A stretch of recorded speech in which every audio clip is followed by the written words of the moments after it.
Question.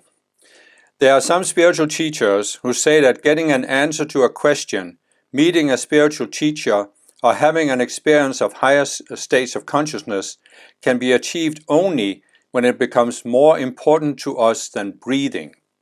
What is your take on that?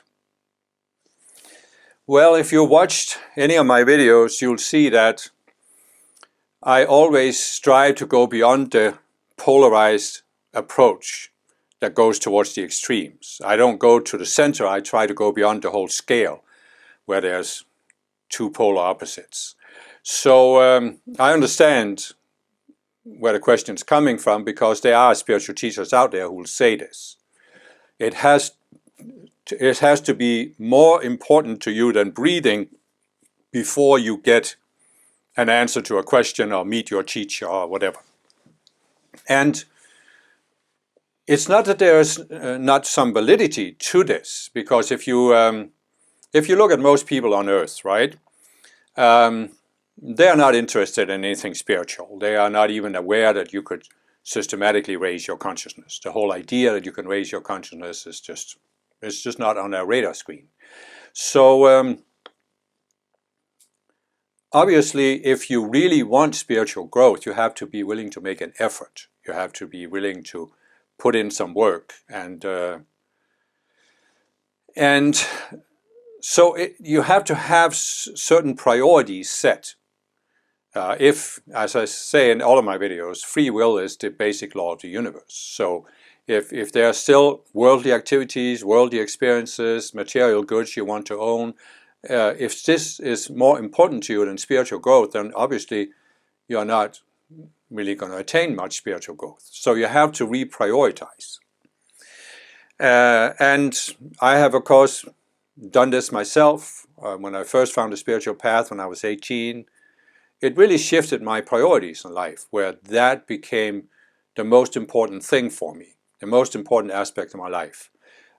It wasn't important for me to have a career. It was more important for me to have a career as a spiritual person raising my consciousness. Everything else became secondary. So I understand that there has to be that shift in priority. But on the other hand, and this is what I try to explain in several of my videos about the ego, about the duality consciousness, is that in duality you can always create two polarizations. And duality always projects that one of them is right and one of them is wrong. But in reality, they're both out of balance. I'm not saying that the balance is the midpoint. The balance is to transcend the scale. So you take this, it has to be more important to you than breathing. That's one polarity. And the other is, either that, well, I guess you could say, you have the one polarity. It has to be more important to you than breathing. Then you have the midpoint, which is indifference. Most people are indifferent to the spiritual path. And then on the other extreme, you have the people who are saying that there's nothing you can do to bring about spiritual growth. The whole idea of a path is wrong, and there's only spontaneous awakening. So these would be the scale, the two extremes and the middle. And I would say that you can go beyond that. You can go beyond the scale. It's true that you need to make an effort. In order to have spiritual growth, you need to make an effort. You can look at spiritual teachers throughout the ages who will say this. It takes time, you need to put in some work, but what you really need to do is look at yourself, look at your psychology, these subconscious selves that I've talked about. But I understand that what happens to most people is we grow up, we don't hear anything about a spiritual path. Then at some point we find a spiritual path, we feel how this is important to us, we shift our priorities, and now we go into this almost like obsessive compulsive phase where we find a spiritual guru or organization, a teaching, they have a spiritual practice, and they prescribe this is what you need to do to attain spiritual progress. So we get very, very determined to do this and to do it right, to do all the things. And we often do this because we want to achieve some kind of result, some kind of breakthrough, a higher spiritual experience, a peak experience, awakening, enlightenment, a higher state of consciousness. And then we experience that in the beginning, if we feel very enthusiastic about this. I remember it from myself. When I first found the path, I was very enthusiastic, and I was sure that just around the corner was this big breakthrough into a higher state of consciousness, and it was probably going to happen, if not in 5 minutes, then at least next week. And I've seen many other people go into that. So now what you do is you get on this slide where you are thinking, but the promise is, the guru says, or the organization says that if you do this particular practice and live this way, you will break through. So if I haven't broken through yet, it's because I haven't done enough. So now you do more and more and more. And there are people where you can say, doing all this outer work, it is more important to them than breathing. It's certainly more important to them than getting a job and having a family or buying a house or all of these things. So you can see thousands, if not hundreds of thousands, if not millions of spiritual people who have reprioritized their lives, who have really dedicated themselves. And I'm not making fun of people, they have really dedicated themselves to a spiritual lifestyle and a spiritual practice. And they have worked very, very hard and harder and harder and harder. And after some time, slowly there begins to creep in this wonder, why haven't I broken through? And the reason for this is very simple. You're pushing too hard. You have become unbalanced because you think it's the outer practice that's going to do it.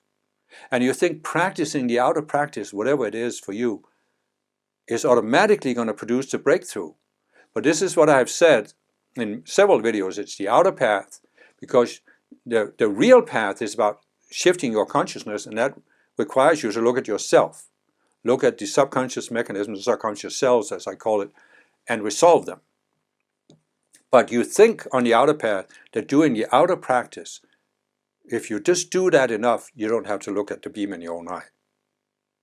So what actually happens is that, and I noticed for myself, because I went through it myself for a number of years before I started questioning it, you have this old drawing. There's a cart, and there's a donkey that's pulling the cart.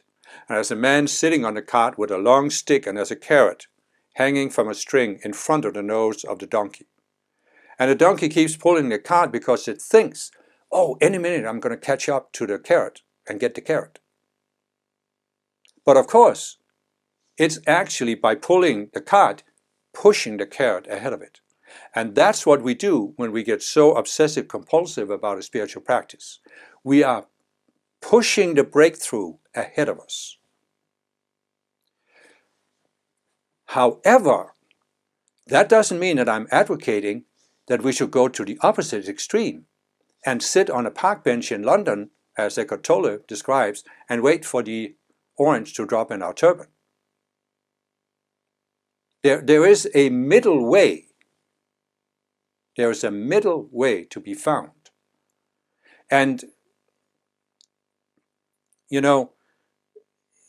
the question, it has to be more important to us than breathing. That's a very telling question, because this is what I've seen in spiritual people. It's they come to a point where they absolutely, they determine, I want this spiritual experience. I have to have this breakthrough now. And it's almost like they are demanding it of the universe. And to me, this is just ego. It's it's the ego that decides, I want to have a spiritual breakthrough so I can be a really important spiritual person because I've had this breakthrough. And I want to have it now. And now I practiced all of this and followed what the guru promised me, and it hasn't happened. And now it has to happen. And it's like you're demanding, it's like demanding that God should show up. And it has no influence on the spiritual realm whatsoever. And I can see in myself that I was very, very willing to push and to make an effort. But I was fortunate that even in my childhood, I had certain mystical spiritual experiences of a different state of consciousness. And they came to me spontaneously. And so therefore, I always had this in my mind that you can't force a spiritual experience. You have to allow it to happen. You have to wait for it. And if it doesn't happen, it doesn't happen. Jesus talked about 2,000 years ago, those who are seeking to take heaven by force. And I've seen spiritual students do this, trying to take heaven by force.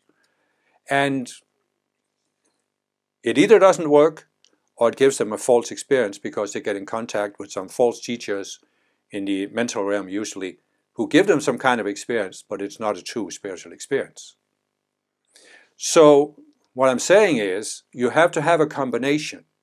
You are making an effort, but you also are not obsessive compulsive about it. You're not demanding a result. So in other words, what I would advocate is a balanced approach where you find a spiritual practice that resonates with you. And you practice it in a way that's practical so you can run your daily life. You find a spiritual teaching that resonates with you, you study that spiritual teaching. Again, in a way that's balanced. If you have family, if you have job, in the Aquarian age, many more people need to integrate the spiritual path with their everyday lives, as I've talked about in several videos. So then you have to do your spiritual practice in a way that's practical. And then, whether you have a spiritual experience or not, you are open to it, but you're not demanding it. You're not trying to force it. But that doesn't mean that you're going to the other extreme of being passive and just sitting around waiting for it. It's like, I remember reading about this scientist who was working on a specific problem in physics. And he had worked on it obsessive compulsively for several months, being in a laboratory on a blackboard, writing down formulas and trying to work out the math, and he couldn't get it, he couldn't see it. And finally he gave up on the whole thing, went fishing. And while he was standing out there in the river with his fishing pole, it suddenly hit him what the solution was. And that's what it requires. It requires this interchange between focus and intensity, and then letting go. Letting go, letting go. So, as I said, the idea that it's more important than breathing is telling because, yeah, well, try stop breathing and see how long you keep it up, right? So we are in physical embodiment. There are certain physical, material, practical needs that must be fulfilled for us to stay in physical embodiment, and breathing is one of them. So it's not that spiritual growth has to be more important than breathing. It just has to be your first priority, but it doesn't mean that you don't breathe or don't get a job or don't have a roof over your head or don't feed your kids. You take care of all these practical things, but the priority is your spiritual growth. But it's not so important to you that you neglect the practical things. You have to make everything work in harmony. There has to be a harmony between the practical aspects of life and the spiritual aspects of life. It may, well, you know what, I was going to say it may take a little longer. I don't even think it takes longer. Because you hear and you read about people who have done this. They have set aside their whole lives, gone into a monastery, sit in a cave, they're just sitting there meditating, and they still don't have a breakthrough. Because as I said, you can't force it. And there's another way to look at this, and that is that I've talked about it several times in my ego discourses also, that when we find a spiritual path, the ego immediately creates a mental image of how we are supposed to walk the spiritual path, and it superimposes that on the path. So now, when we become so obsessive compulsive, it's actually ego driven, because we are trying to live up to the ego's image of how to produce a spiritual breakthrough. And that means that we're focusing our minds, it has to be a specific way, however it's defined in our particular organization and culture, in that particular movement. And so we are pushing it away from us, because what is an awakening or an enlightening experience? It's something completely outside your normal state of consciousness. So if you use your normal ego-driven state of consciousness to define what spiritual growth means or spiritual breakthrough means, you're not going to have a real breakthrough. Because how can you step outside the mind while you're so focused in the mind on getting a particular result? Now, there are people who have had it because they were so frantic, so obsessive compulsive for so long that all of a sudden they just couldn't do it anymore. And then they gave up, and then they had a breakthrough. So you see, it may be that for a time it's necessary for you to act as if spiritual growth is more important than breathing. But you won't have a breakthrough unless you decide to step back and just take a deep breath. And then it might come to you.